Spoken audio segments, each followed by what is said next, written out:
Good morning and welcome to the Senate Committee on Commerce and Labor at call of the chair / now 9 a.m.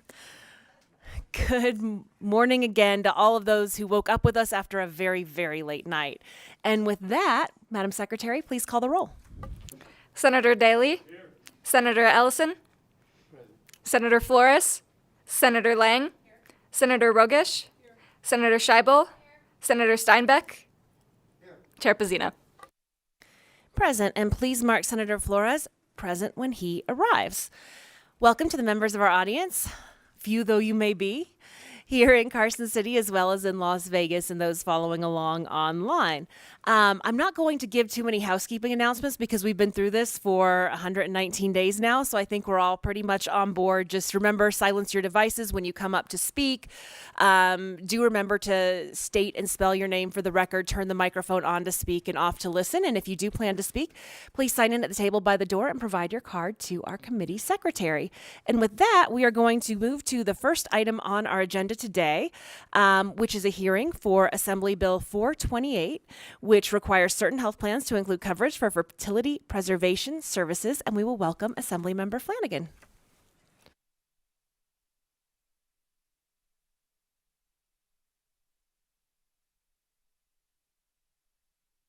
Well, good morning, Chair Pazina and members of the Commerce and Labor Committee. Thank you for being here and thank you for allowing me to present Assembly Bill 428. I know we've heard a lot of bills, so I will be brief. As Chair Pazina mentioned, it is a bill that requires certain health plans to include coverage for fertility preservations. In doing this research and being a 3-time breast cancer survivor myself, diagnosed at 32, 37, and 38, I went through my final diagnosis in 2008 with the pain of thinking I was ready to have a child and being told I needed to have a tumor removed from my right breast and undergo chemotherapy, which interrupted any family plans. And having met other women, although that population is small, I was moved to bring this bill. So this bill basically requires health plans to provide coverage, insured coverage for those who don't have that option to have fertility preservation options. Cancer patients often face this step while going through this without any coverage or limited coverage. So the National Institutes of Health reports that women nationally have a cost ranging from about $10,000 to $15,000 for the embryo preservation, as well as additional costs for storage fees. There are about 18 states and the District of Columbia that have passed this legislation compelling insurers to cover a portion or up to full coverage of fertility preservation for women who are facing cancer and who are facing potential infertility as a result of medical treatment such as chemotherapy or radiation. Additionally, 18 states are currently considering similar legislation. This bill, if you like, I can walk you through it or I can be brief. Usually we would say no, however, because we are getting these bills referred and then hearing them immediately, we don't have as much time as we usually do to get into the minutiae. So if you don't mind, that would be wonderful. Thank you. I don't mind. Sections 1 through 9, 11, and 13 through 15 require public and private health plans, including Medicaid and insurance for state and local government employees, to provide coverage for certain procedures or services that are deemed medically necessary to preserve fertility for an insured who has been diagnosed with breast or ovarian cancer if the cancer may directly or indirectly cause infertility, or the insured is expected to receive medical treatment for cancer, and the treatment could directly or indirectly cause infertility. An insurer that is affiliated with a religious organization is not required to provide coverage if the insurer objects providing the coverage on religious grounds and provides written notice to insureds or prospective insureds disclosing that the insurer does not provide such coverage. Section 2 of the bill authorizes the Commissioner of Insurance to require a policy of individual health insurance issued by a domestic insurer to a person residing in another state to contain the coverage. Section 10 of the bill authorizes the commissioner to suspend or revoke a certificate of a health maintenance organization that fails to provide such coverage. The commissioner may also take such action against other insurers that fail to provide such coverage. Amendments to the bill are included in Section 15.5 and Section 17 regarding an appropriation and the effective start date, respectively, the start date being pushed back. In the United States, there are roughly 268,000 women who are diagnosed with invasive breast cancer annually. 12% of these cases will be diagnosed in women under the age of 45, which translates to about 32,000 cases nationally per year. About 1% of the U.S. population lives in Nevada, meaning we're looking at roughly 320 Nevada families. this is the type of care option that will limit itself based on age, existing family, or non-optimal healthy outcomes for women who may be diagnosed and finding themselves finishing their treatment at a point where wanting to have a child would not happen. So with that, I'll answer any questions you may have before I continue forward. Thank you so much. And you shared this earlier, but you mentioned other states that were considering this legislation. Can you repeat that number? Yes, I'm Tanya Flanagan for the record, Assembly District 7. There are about 18 states who are considering it, and some of those examples of states that already have it include Arkansas, California, Colorado, Connecticut, Illinois, and Maryland. Thank you. So there's about 5 other states right now that are already doing this?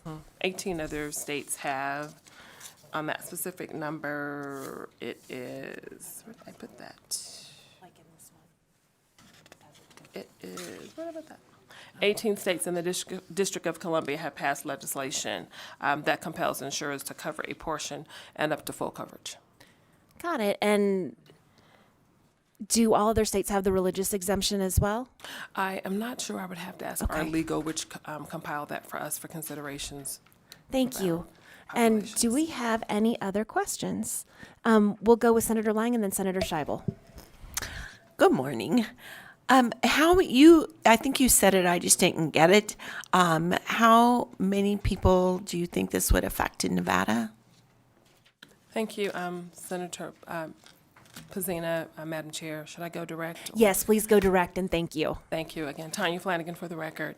Senator Lang, the numbers that we found, so it's depending on the population of any particular employer's base, but looking at it as an overall base from a breast cancer side, and what we're looking at is when women are diagnosed with breast cancer, we like to think these are separate cases, but we're women, so our breasts, we use them to feed our children, and sometimes there's an impact to the ovaries as well when you're being treated. So it creates a situation where your oncologist will tell you, you also need to have a hysterectomy. And so all these things happen.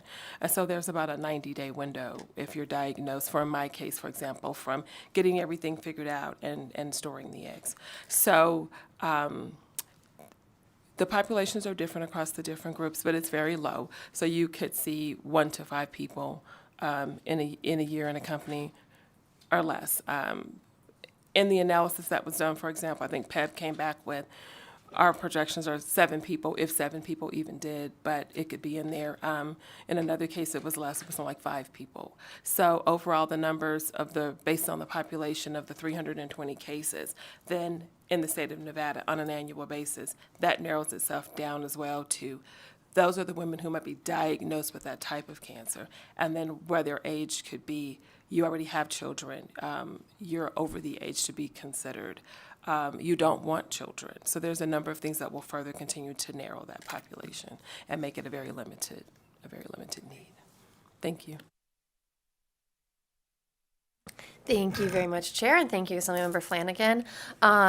So I noticed that the coverage, it refers to the guidelines published by the American Society for Reproductive Medicine or the American Society of Clinical Oncology or their successor organization. So I assume and understand that those organizations probably create some guidelines, and I'm wondering how specific they are or whether we're expecting to see more regulations or not regarding what fertility preservation looks like. And I'm kind of, thinking rather specifically, are we talking about, a plan will cover 3 egg retrievals for every person, 1 egg retrieval? Are they going to store 1 embryo, 8 embryos? Are they going to store it until the woman turns 40? Or are they going to store it for 10 years? And just to be clear, this doesn't affect my support of the bill. I'm just curious from a practical standpoint how and when those questions get answered. Thank you, Senator Scheibel, for the question. Tanya Flanagan for the record. And I did think of that. And what this bill really is designed to do is to allow the initial step, but to create and allow the flexibility. For example, I had that conversation with PEB, and to make sure we were being cost conscious and responsible, we sat down and she said we would offer maybe like 2 opportunities maybe in a year's time, but that would create, I said, well, could it be done where if the calendar year is January to December, but your plan year is July to June, and one opportunity per plan year? So we're thinking about exactly those types of things. But this is a space of flexibility for providers to look at how that benefit is structured responsibly for them. So they'll look at that and then they'll apply it to what their abilities are and make it a respectful plan for whoever might want to take advantage of it. Thank you for that answer. I actually think that's kind of a feature of the bill and not a bug, because that does allow different plans to do what's best for their population and the providers in their network. And so I think that makes a lot of sense. Thank you. Thank you so much. I believe, does Senator Rogish have a question? Or no? Okay. No other questions over here? All right. Well, thank you so much for the presentation, and thank you for sharing your story with us as well. I think it's so inspiring, the outreach you've done in regards to your own diagnosis about the importance of fertility treatments, early detection, and so we really appreciate you here in the building. And with that, we'll have you take a step back and we'll welcome testimony in support of Assembly Bill 428. We'll start in our physical locations and then we'll move to our phone lines.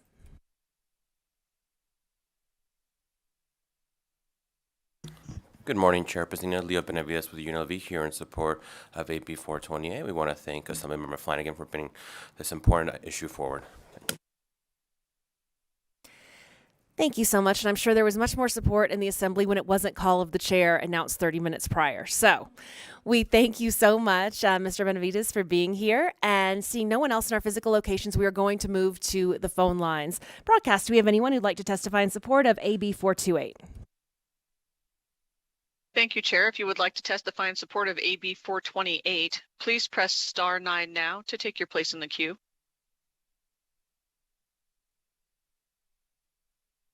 Again, if you would like to testify in support of AB 428, please press *9 now. Chair, you have no callers in support at this time. Thank you so much. AVH, while we have you, is there anyone in opposition of Assembly Bill 428 on the line? If you would like to testify in opposition of AB 428, please press *9 now. Chair, you have no callers in opposition at this time. Thank you so much. Do we have anyone in our physical locations who'd like to testify in opposition of Assembly Bill 428? I don't see anyone, so we're going to move to neutral. Do we have anyone who'd like to testify in neutral of Assembly Bill 428? Seeing no one, AVH, long time no talk. Do you have anyone who's joined us on the phone line who'd like to testify in neutral on AB 428? Thank you, Chair. If you would like to testify neutral on AB 428, please press *9 now. Chair, you have no callers neutral at this time. Thank you so much. Assembly member, would you like to make any closing statements? Thank you so much for presenting today. With that, we are going to close the hearing on Assembly Bill 428. As a heads up to everyone, we're doing a behind the bar today, and that's where we'll be handling all work sessions rather than in committee today. So not getting a work session right now just means that we will be doing a behind the bar later. So just as a heads up to everyone, do not despair. We're at the end. And with that, we are going to open the hearing on Assembly Bill 404, which revises provisions relating to alcoholic beverages. And at 9 a.m., I guess it's 4 o'clock somewhere, 5 o'clock somewhere. So we'll welcome you up, Assemblymember Watts. Thank you, Chair, members of the committee. For the record, Howard Watts representing Assembly District 15. It's my pleasure to present Assembly Bill 404 for your consideration today. For the record, there is only coffee in this mug. Assembly Bill 404 is really meant to help support our craft beverage industry. The district that I represent has the Las Vegas Brewery Row on Main Street with many local craft brewers. It also has not only brewing facilities, but it also has tap rooms for folks that have breweries in other parts of town. The goal of AB 404 is really to continue to support our local craft brewing industry. This bill, in its second reprint, also reflects a compromise. I think I can say, there's been a lot of conversations with craft brewers, with the wholesalers that help move beverages throughout the state, and with the drivers that help provide those services. Probably nobody loves the bill at this point, which, as they say, is kind of a sign of a good compromise. So let me walk you very quickly through the bill as it currently stands. So Section 2 is really codifying existing practice and clarifying our law around tap rooms. And just to be clear, that's you have a brewery and a craft brewery, and you have your brewing facilities on that site.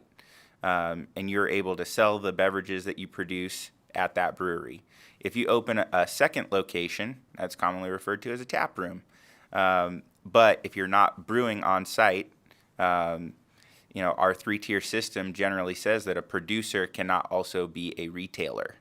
And so what this is clarifying is that, yes, our local small businesses can open a tap room, another location, and they do have to move those beverages using a wholesaler in order to do so. But this allows our small businesses to open up additional locations throughout town. It's limited to 2. If a location currently has 3, they're able to keep their additional location currently. So really, again, what we're trying to do is take some of the existing practice and make sure that our laws, which were a little bit unclear, are updated to reflect that. Another key issue is that a lot of times if you go to a tap room, but your friends like drinking wine or cocktails, folks provide those and get those beverages as well. We wanted to make sure it's clear that these locations can also bring in other alcoholic beverages, again, as long as they are coming through via a wholesaler. So those are really the clarifications that we've made. Other sections of the bill really have some conforming language or cleanup language, just making extremely explicit that both the Department of Taxation and whatever local government provides relevant licensing to these businesses has enforcement authority if any of the kind of rules and regulations are not being upheld. And then finally, Section 4, this was something that was worked on in conversation with the wholesalers. There was concern that there have been some cash transactions and that poses safety issues. So this is essentially kind of creating a clear policy that either an ETF, a credit card, or other transaction has to happen for the delivery of alcoholic beverages from a wholesaler to a retailer. So that is really the bill at a high level, and I'm glad to answer any questions that the committee may have. Thank you. Thank you so much, Assembly Member. And our esteemed Vice Chair pointed out that it's 5 o'clock in London right now, in case anyone was curious. 5:20 p.m.-ish. Do we have any questions from the committee? Vice Chair. Yeah, so apparently they're like 25 minutes into cocktail or happy hour, happy hour in London. Just real quick, and I've touched on the edges of some of this stuff in the past, and we've had a lot of bills on the various things. So just go over and explain one more time on the brewery to the tap room. What is the mechanism from the brewery over to the tap room? It has to go through the wholesaler and then back. And then part of this, I know some of the issues have been back, of course, then on the delivery and the truck drivers on that part of it. But also if there isn't that loop transaction, if you will, if I'm understanding it correctly, also has revenue tax implications if sometimes that's not collected in the movement of the product. So we're capturing all of that, I'm assuming. Howard Watts for the record. Thank you, Senator Daley. And I don't know if folks in London always wait until 5 o'clock, but that's another matter. As far as your question, yeah, so how this currently works and how this would continue to work is because of the three-tier system where production, wholesale or distribution, and retail are each separate. Again, currently, if you have the brew pub, which everyone commonly calls a craft brewery, you can brew and then you can turn around and sell on that location. If you're opening one of these tap rooms, what you have to do is take your product as a producer, then sell it through a wholesaler, then buy it back as a retailer to sell it in your facility. So that's how it would work. And as you mentioned, there's also a tax collection piece in that. And so, yes, the same way that that is integrated with wholesalers for all producers, those same processes would apply here.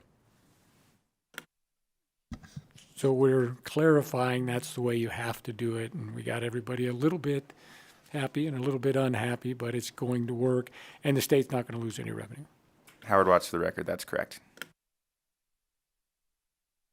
Thank you so much. I've also been told that it's 6:23 in Munich right now. Do we have any other questions from the committee? A comment from Senator Flores. No question. I just know that this conversation has been ongoing in this building for several sessions now, and one of the things of last-minute compromise is just always good to see folk putting in the work into the very last hour. So I just wanted to say thank you for the work, because I know it has not been an easy journey for any of the stakeholders. So I just wanted to say thank you for that work. Thank you, Senator. And I would echo that sentiment as well. I remember sitting in this committee last year, hearing a similar proposal, and it was a lot of work has been done between then and now. So thank you for all of the work and efforts that started last session that led to this session. And with that, I don't see any further questions. So we thank you for your presentation and, of course, your coffee. Cheers. And we will welcome those who would like to come up and support on Assembly Bill 404. And we'll start in our physical locations, and then we'll move to our phone lines. We'll start in Carson City, and then we'll move to Las Vegas. Good morning, Madam Chair, members of the Committee on Commerce and Labor. For the record, my name is Sam DeWitt, D-E, capital W-I-T-T. I'm State Government Affairs Director for the Brewers Association, the 501c6 national trade organization dedicated to small and independent craft brewers, their beers, and the million or so craft beer customers from coast to coast. I join you today in support of Assembly Bill 404. While this is a far cry from where it began a year ago, with an intense and lengthy stakeholder process, which has been mentioned, important elements of this bill remain that will ensure craft brewers are able to stay in business for years to come. Nevada has great, and I mean great, craft beer. Truly world-class beer is coming out of the state. Yet the industry here lags behind all of its neighbors in production, and that's largely the result of statutes that have hindered growth and opportunity for years. In the coming sessions, we will return here in the hopes of modernizing Nevada's regulations on craft beer. Not to break new ground, but merely to offer these small family-owned businesses opportunities that their counterparts in other states already enjoy, all within the three-tier system. For now, we're pleased at the clarity that AB 404 provides and the opportunity that will come with meeting customers where they are through the direct-to-consumer shipping outside the state. We're grateful to Assemblyman Howard Watts, all the stakeholders we've met with during this process, and all the lawmakers who have been willing to hear us out. I urge a yes vote on Assembly Bill 404. Thank you for your time and your service to the state of Nevada. Thank you so much for being here today. And we really do appreciate everyone who's here today. We understand this came at the very last moment, and then it was call of the chair. So we're very appreciative that we're here, and we really appreciate your comments. We have one more in Carson City, and then we're going to move to Las Vegas. Paul Young, P-A-U-L-Y-O-U-N-G. I am owner-operator of Shoe Tree Brewing here in town and also on the Nevada Craft Brewers Association board. We are in strong favor of this bill, and the part of the bill I'm most excited about is the direct consumer shipping out of state. That allows us another revenue stream, another opportunity. With social media, I have people from all around America see our beer and hit us up. Can I buy this beer? How do I get this beer? You got to fly to Nevada and have it. So this gives us the opportunity when someone sees that, hey, we can go on our website, order our beer, and we can get it to you. We've had a few different beers go viral, And I've had my phone literally ring off the hook, like, how do I buy this beer? I'm like, you can only get it here. So I'm very excited about that opportunity and the additional revenue stream that's going to offer us. So we are excited to see this bill go forward, and we hope it passes. Thank you. And thank you so much for being here today. And I'm sure we'll all be looking up Shoe Tree Brewing later today after 5 o'clock. We're going to move down to Las Vegas, and you may begin when you're ready. Please do state and spell your name for the record. Good morning. My name is Robert Snyder, SNYDER. I'm the CFO for Las Vegas's Big Dog Brewing Company, one of Nevada's original breweries of the modern era. We've been in business since the 1990s. So as an employer of over 100 staff and responsible for over $500,000 in annual state taxes. From our business alone, we support the efforts for the modernization of the state's beer laws to encourage and nurture the growth and development of small businesses. I urge you to support AB 404 to help ensure that small businesses like Big Dogs can operate in an environment where state law encourages our success instead of holding us back. Thank you for your time. Should I go? Good morning, Chair and members of the committee. My name is Linda Lovelady, Lovelady. Since 1997, when my husband accepted a brewing position with Gordon Biersch in Las Vegas, the brewing industry has supported my family. In turn, we have been supporting the local community. 9 years ago, my family invested millions of dollars to build Lovelady Brewing Company in Henderson. Our hope at that time was to bring redevelopment to Water Street in Henderson. Our vision has come to fruition. Among other projects that have been completed since we opened our doors include America's First Center and the Watermark, a 7-story mixed-use building. We are a small business that invests in our neighborhood, in our Nevada neighborhood. AB 404 revises the law to allow additional locations and the ability to sell other alcohol beverages at retail. The precedent for the additional locations was set last session when SB 259 was passed. This session, SB 439, was introduced to authorize state distilleries to also sell other alcoholic beverages at retail when purchased from a wholesaler.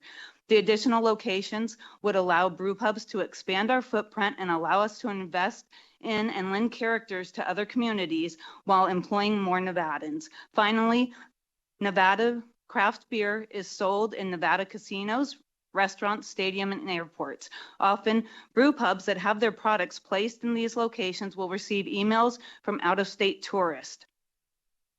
The tourists will ask if the beer can be shipped to them. The Nevada craft beer industry wants to promote Nevada-made products outside our state. We want to be able to say, yes, we can ship you a taste of Nevada.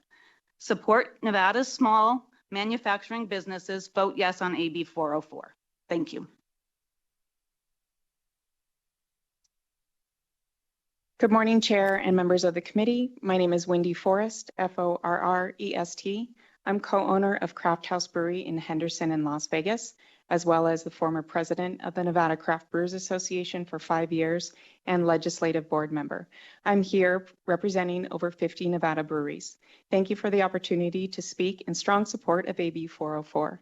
Nevada-based breweries need fair and modern policies that reflect today's marketplace. But here's the reality. Only 2% of beer sales in Nevada are actually made in Nevada. That means 98% of beer consumed here comes from outside of our state. Meanwhile, Clark County ranks in the top 3 nationally for alcohol consumption per capita, yet Nevada ranks 48th in the nation for beer production. Currently, 11 surrounding states have a beer production volume average of 4.7 times higher than that of Nevada. That's a massive disconnect and a missed opportunity for our state. AB 404 helps change that by allowing breweries to ship directly to consumers across state lines, a privilege Nevada wineries already have, and one that breweries were granted but was rescinded in 2021. Direct-to-consumer shipping boosts revenue, increase state sales tax collection, and promotes Nevada-made products across the country, driving tourism and pride in our craft. It also supports our tasting rooms, vital community spaces that create jobs, increase wholesaler volume, create more routes for our union labor, and offer first impressions of our local culture. We're facing rising costs from tariffs on cans, kegs, and raw ingredients. AB 404 gives us modern tools to stay competitive and sustainable. I urge you to support AB 404, not only to help Nevada's breweries survive, but to grow, thrive, and represent our state with pride. Thank you. Thank you. And while you're there, you had mentioned we are 48th in beer production is our ranking. And you mentioned, was it third or fourth in beer consumption? I just wanted to get that on the record again. Can you repeat that for me? Yes, Wendy Forrest for the record. Clark County consistently ranks as top 3 for alcohol consumption per capita every year. But we rank 48th in the nation for beer production per capita. Thank you so much. I guess in Clark County, we don't wait until it's 5 o'clock somewhere. Thank you very, very much to all three of you for coming in person today. Your testimony is so important, and we really appreciate it. And apologies for finding out so late in the process. Because we're in the last couple days of session, things are very fluid. So we really, really appreciate everyone who's shown up here in person today. And with that, we are going to come back to Carson City because I believe we have someone else to testify in support. Good afternoon, Chair, members of the committee. My name is Peter Saba, SAB as in Bravo A, and I'm the Senior Government Affairs Manager for the Nevada Restaurant Association. Apologies for coming in late. Like the chair said, it's been very fluid and I'm bouncing back to committees right now. But the Nevada Restaurant Association supports AB 404 because it modernizes and improves the framework for how brew pubs operate in our state. This is a game changer for local business growth and consumer access. It supports Nevada's vibrant and growing craft beer industry while maintaining regulatory oversight, and we appreciate all the work that has gone into this bill to get it to a viable position for passage, and we encourage more bills to modernize the laws that impede on breweries' growth in the state of Nevada. Thank you. Thank you so much for being here, and we are going to head to the phone lines. AVH, do we have anyone who'd like to testify in support of Assembly Bill 404? Thank you, Chair. If you would like to testify in support of AB 404, please press star 9 now to take your place in the queue.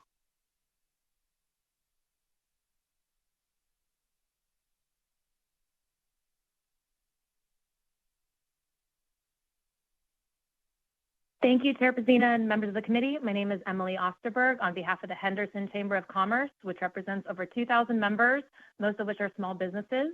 We would like to express our support for AB 404, which would bring meaningful updates to Nevada's laws regulating brew pubs and the broader alcoholic beverage industry.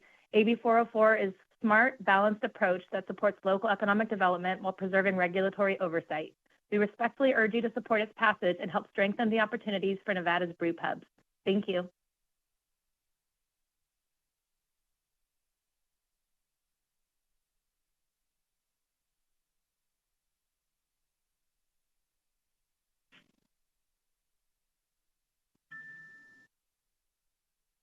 Should I go forward? I'm sorry. Yes, please continue. I'm sorry. My name is Robert Saucier. It's spelled S-A-U-C-I-E-R. I have the Las Vegas Distillery in Henderson. Now, we are a craft distillery. We are not a brewery. And so I want you to know I support the bill, even though it will have no direct positive effect for my distillery operation. I think it's important for Nevada to continue to diversify its attractions to tourists. The Nevada Department of Agriculture recognizes this and has been a major proponent to promote craft beverage business in our state. However, although supported by this agency, Nevada's laws historically have leaned heavily towards the large alcohol companies. Other states have much more favorable laws supporting these small businesses. In Henderson, efforts were made to promote an industrial area where my distillery is located to be a tourist attraction known as the Booze District, consisting of small craft wineries, distilleries, breweries, and meaderies. However, with the constant struggle these businesses face, roughly half have now moved away or gone out of business. It is anticipated we will lose more in the near future. Therefore, any support you can give will be appreciated by all of us in the craft beverage industry and will be good for Nevada. Thank you very much.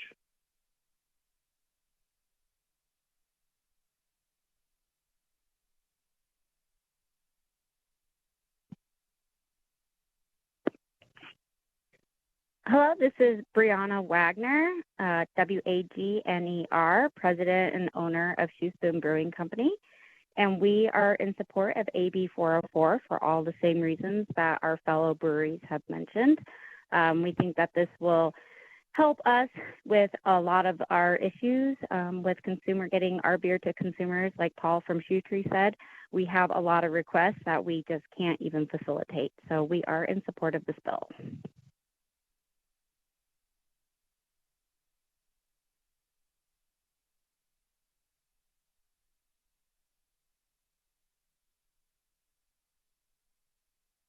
Hello, this is Kyle Doler, KYLEDOLDER.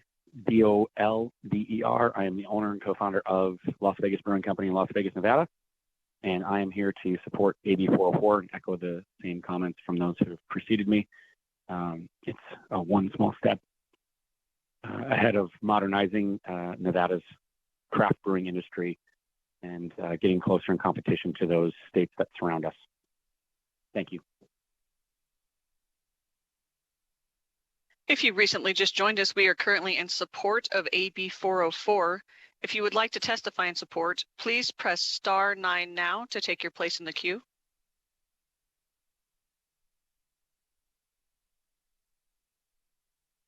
Chair, you have no more callers in support at this time. Thank you so much. With that, we will move to testimony in opposition of Assembly Bill 404. I don't see anyone coming forward in our physical locations, so AVH, we're relying on you. Do we have anyone coming back to you? Is there anyone on the phone lines in opposition of AB 404? Thank you, Chair. If you would like to testify in opposition of AB 404, please press star 9 now.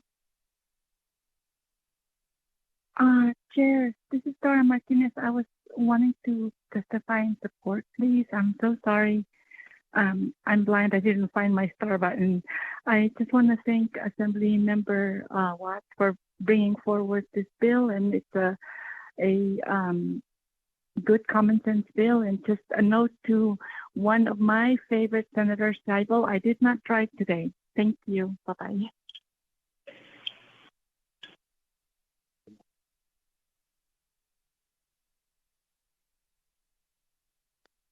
Chair, you have no more callers on the line at this time.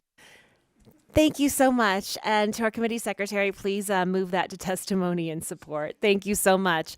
Do we have anyone who'd like to testify in neutral in our physical location? We'll have you come to the table, and afterwards we'll move to the phones.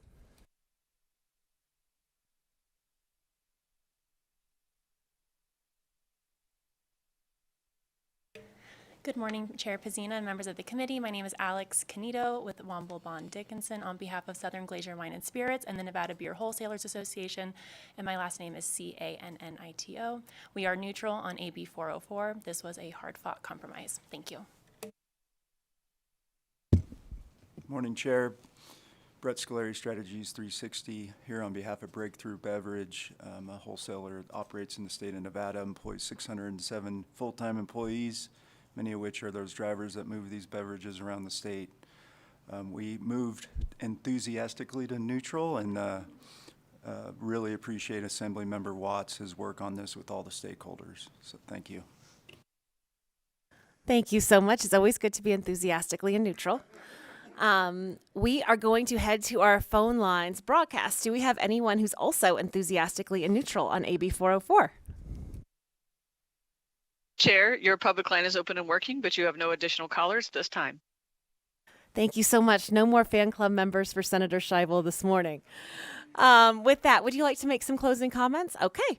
Well, we thank you so much for presenting AB 404, and we will close the hearing on AB 404. And we, again, thank everyone who showed up in person today, understanding that this was last minute because things are so fluid in these final days of session. We really, really appreciate you for coming out in the community and for all the work that you do. We are going to be doing a behind the bar on the floor today where we will be conducting a work session while we're not doing one this morning, expect to see more about this behind the bar today. And with that, we are going to move to the final item on our agenda, which is public comment. If anyone would like to make public comments that is germane to commerce and labor, we would love to have you. I don't see anyone coming to the tables in our physical locations, but fear not. There may be someone on the phone lines. AVH, do you have anyone for us? If you would like to provide public comment, please press star 9 now to take your place in the queue.